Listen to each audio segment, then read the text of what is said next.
Olha, gente, vamos falar sobre esse ultimato dado pelo Paulo Pelaipe ao trabalho do Luiz Castro. Eu fui para os bastidores para tentar entender mais sobre o discurso depois da derrota para o Bragantino. Ele faz sentido depois de uma derrota fora de casa aos 49 do segundo tempo? E qual o tamanho do peso dado para o Grenal da Copa do Brasil? A gente vai falar sobre tudo isso a partir de agora aqui no canal. Bom, estou aqui nos estúdios do SBT, tá? Gravando com vocês essa conversa sobre o Grêmio depois da derrota para o Bragantino. O Grêmio entra na semana do Grenal muito pressionado. Além da derrota, tem o protesto da torcida no aeroporto, na chegada a Porto Alegre, em que a Brigada Militar e o Grêmio deram um drible, né? O ônibus estacionado lá era uma isca. Os jogadores todos saíram por outro lado do aeroporto e não tiveram contato nenhum com os mais de 100 torcedores que estavam lá. Não houve um protesto violento, houve um protesto pacífico. A informação até passada para quem estava no aeroporto é que os jogadores iriam encontrar os torcedores e no fim isso não aconteceu. O tiro sai pela culatra, né? Porque agora o clima fica mais tenso porque os torcedores se sentiram enganados e eles foram enganados, de fato. Então, essa é só uma pontinha a mais, um ingrediente a mais nesse ambiente pesado pré-Grenal. O Grêmio vive um ambiente pesado antes de enfrentar o Inter pela Copa do Brasil. E isso vem dessa chegada a Porto Alegre, onde há um combinado e esse combinado não é cumprido, e vem do desempenho do time em campo. Bom, o Grêmio contra o Bragantino até teve chance para vencer o jogo, mas acabou perdendo, segue sem vencer fora de casa. E aí o Pelaipe, na entrevista coletiva, diz que tudo na vida tem limite. E nessa mesma resposta, ele dá um prazo para que o time do Luiz Castro volte a vencer. E ele coloca como prazo os 2 jogos contra o Inter e o jogo contra a Chapecoense. Segundo o Pelaipe, se depois desses jogos o Grêmio não conseguir melhorar, não conseguir ter resultado, o Pelaipe diz que todos vão sentar e conversar.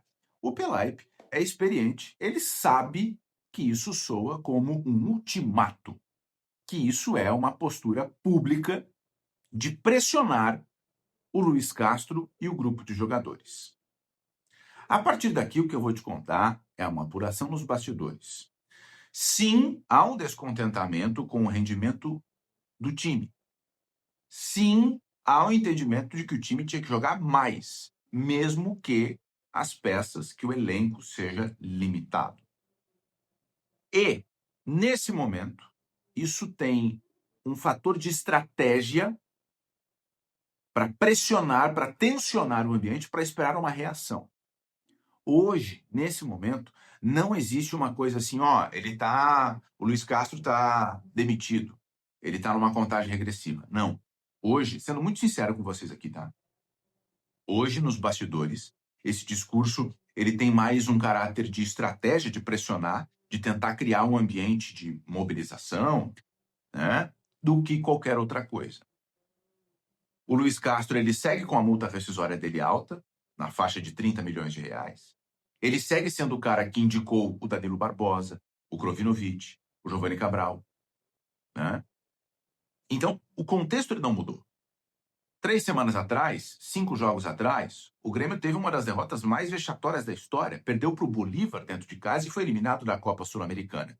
E 3 semanas atrás, essa mesma diretoria disse que não adiantava demitir o treinador. Vocês lembram disso? O próprio Paulo Pelaipe disse: olha, o Grêmio já demitiu o Filipão, o Renato, o Roger, e nada mudou. 3 semanas depois, às vésperas de um Grenal, o discurso é: o time precisa reagir, tudo tem limite. Então, é óbvio que o Grêmio não está feliz por ser o 15º colocado. É óbvio que o Grêmio sabe que está entrando numa semana em que o jogo contra o Inter ganha um peso muito grande. E nesse momento, o discurso ele é mais voltado para isso do que efetivamente um risco, uma possibilidade de demissão do Luiz Castro. É verdade, e tu pode comentar aqui se tu lembrar de algum caso, que a diretoria já se mostrou ser contraditória. Essa diretoria hoje fala em dificuldades financeiras e gastou mais de 100 milhões de reais no início do ano. Essa diretoria fez uma proposta de 1,5 milhão de reais por mês para o Arthur e agora sequer procura o Arthur. Então, o histórico mostra que eles podem ter duas posições diferentes sobre o mesmo assunto e em pouco tempo, tá? Bom, um outro elemento aqui é a entrevista do Marlon.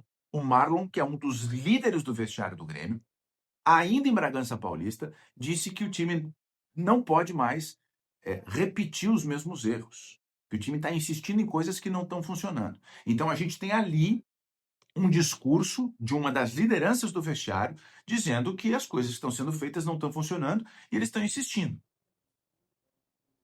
Não dá para a gente dizer que o Luiz Castro perdeu o elenco, mas também não dá para dizer que o discurso é o mesmo de antes, quando o Carlos Vinícius, o Arthur, o próprio Marlon, eles defendiam o trabalho do Luiz Castro publicamente.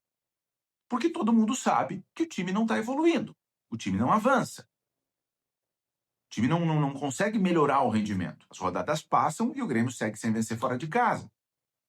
São 8 derrotas como visitante no Campeonato Brasileiro. O segundo pior visitante, só à frente, aliás, da Chapecoense, que já está virtualmente rebaixado. Então, o Grêmio sabe esse contexto.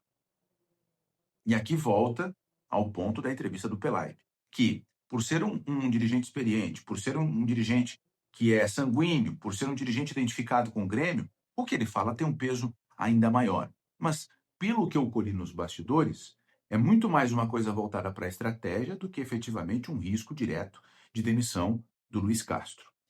Só que a gente precisa ver uma coisa aqui. Existe sim um temor muito grande de que uma eliminação para o Inter deixe o ambiente insustentável. O ambiente a partir da relação com a torcida. Um ambiente que se torna insustentável para o trabalho do Luiz Castro. Porque a leitura é que o discurso ele já ficou cansativo. Então, as ideias que estão sendo sustentadas, elas estão cansativas para quem escuta. E aí o temor é, bom, enfrenta o Inter, pode fazer um enfrentamento de igual para igual, pode jogar melhor, mas se for eliminado, existe sim o risco de não ter mais ambiente para o trabalho do Luiz Castro. Porque no Campeonato Brasileiro o Grêmio é 15º colocado, lutando para não cair. Na Copa Sul-Americana foi eliminado na repescagem. O time, durante todo o trabalho do Luiz Castro, tem no máximo 5 boas atuações, 5 bons momentos no ano. E se for eliminado para o maior rival, dentro de casa, porque o segundo jogo é na arena, o clima se torna insustentável. E daqui para o fim do Campeonato Brasileiro, tem 15 rodadas, 14 rodadas, e aí a ideia começa a ser o que fazer para não afetar tanto o ambiente, que vai ser fundamental. Porque se o Grêmio não vence fora de casa, tem que ganhar na arena. E na arena, o ambiente também conta. A presença da torcida, o apoio da torcida, ele pesa. Então, ao mesmo tempo em que o discurso é uma estratégia, ele tem uma aposta, quase um all-in do poker, no Grenal. Vencer o Inter, passar pelo Inter, seja como for, vai dar uma sobrevida para o Luiz Castro. Se isso não acontecer, fica praticamente insustentável. Tá bem? Vamos acompanhar as cenas dos próximos capítulos, principalmente essa relação do ambiente. O desembarque em Porto Alegre sem passar pela torcida e o que vai acontecer nos próximos dias. Tá bem? E ainda tem a espera para ver como vai estar, por exemplo, o Gustavo Martins, que está se recuperando de uma lesão. Se ele vai ou não jogar o Grenal. O Nardoni está fora e o Dodge também. Eles não jogam no Beira-Rio na quinta-feira. Tá bom? Se inscreve no canal aí se não é inscrito, pode ativar as notificações e deixa o teu comentário. Até a próxima. Um grande abraço. Tchau.